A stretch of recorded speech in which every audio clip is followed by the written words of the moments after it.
Air ఫ్రైర్ వాడుతున్నారా? అవును. Heart attack, cancer వచ్చే ఛాన్సెస్ ఉన్నాయని చెప్పి వీడియోస్ చూస్తున్నారా?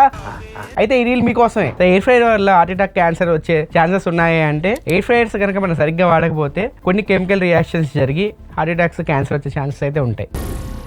ఏం మాట్లాడుతున్నావురా? మనం ఎయిర్ ఫ్రైర్ లో పెట్టే ఫ్యాటీ ఫుడ్స్ ఉంటాయి కదా, ఫిష్ అవ్వచ్చు, చికెన్ అవ్వచ్చు, ఇలాంటివి హై టెంపరేచర్ లో కుక్ చేయడం వల్ల ఆక్సిడేషన్ ప్రాసెస్ జరిగి మనకి హెల్త్ ప్రాబ్లమ్స్ వచ్చే ఛాన్సెస్ ఉంటాయి. దుంపలు ఉంటాయి కదా, బంగాళదుంప, ఆ దుంప, ఈ దుంపలు ఉంటాయి, బేకరీ ఐటమ్స్, ఇవన్నీ ఎయిర్ ఫ్రైర్ లో పెట్టి హై టెంపరేచర్ లో ఓవర్ కుక్ చేయడం వల్ల అక్రిలమైడ్ అనే కెమికల్ రిలీజ్ అవుతుంది. మీరు ఎయిర్ ఫ్రైర్ లో పెట్టిన, ప్యాన్ లో పెట్టిన, డీప్ ఫ్రై చేసిన ఫుడ్ ను మాత్రం ఓవర్ కుక్ చేయకండి. ఓవర్ కుక్ చేస్తే కెమికల్ రియాక్షన్స్ జరిగి మనకి హెల్త్ ప్రాబ్లమ్స్ వచ్చే ఛాన్సెస్ ఎక్కువ ఉంటాయి. ఈ కెమికల్ రియాక్షన్స్ జరగకుండా ఎయిర్ ఫ్రైర్స్ మనం ఎలా యూజ్ చేయాలి, ఒకవేళ ఎయిర్ ఫ్రైర్స్ మీరు కొనాలి అనుకుంటే ఏ పాయింట్స్ చూసుకుని ఎయిర్ ఫ్రైర్స్ కొనాలో దానికి సంబంధించిన లాంగ్ ఫార్మాట్ వీడియో అయితే చేశాను. ఆ వీడియో లింక్ ఇక్కడ ఉంటుంది, ఒకసారి మీరు చెక్ చేసుకోండి. ఇదంతా చూసి మీరు ఎయిర్ ఫ్రైర్స్ కొనకుండా ఉంటే ఎటువంటి బాధ లేదు కదా, ఎందుకు ఈ వీడియో చేయడం అంటారు కదా. డీప్ గా మనం ఆయిల్లో ఫుడ్ ని కుక్ చేసుకొని తినడం వల్ల ఎక్కువ రిస్క్ అయితే ఉంటుంది ఎయిర్ ఫ్రైర్స్ తో మనం ఫుడ్ కుక్ చేసుకునే దానికంటే. అందుకే ఎయిర్ ఫ్రైర్స్ చాలా మంది తీసుకుంటూ ఉంటారు. ఎయిర్ ఫ్రైర్స్ లో కూడా మనం సరిగ్గా వాడకపోతే చాలా ప్రాబ్లమ్స్ అయితే వస్తాయి. ఎయిర్ ఫ్రైర్స్ వల్లనే మనకి హార్ట్ అటాక్స్, క్యాన్సర్స్ వస్తాయి అనేది 100% సైంటిఫిక్ గా అయితే ప్రూవ్ అవ్వలేదు. కొంతమంది డాక్టర్స్ అవ్వచ్చు, సైంటిఫిక్ రీసెర్చర్స్ అవ్వచ్చు,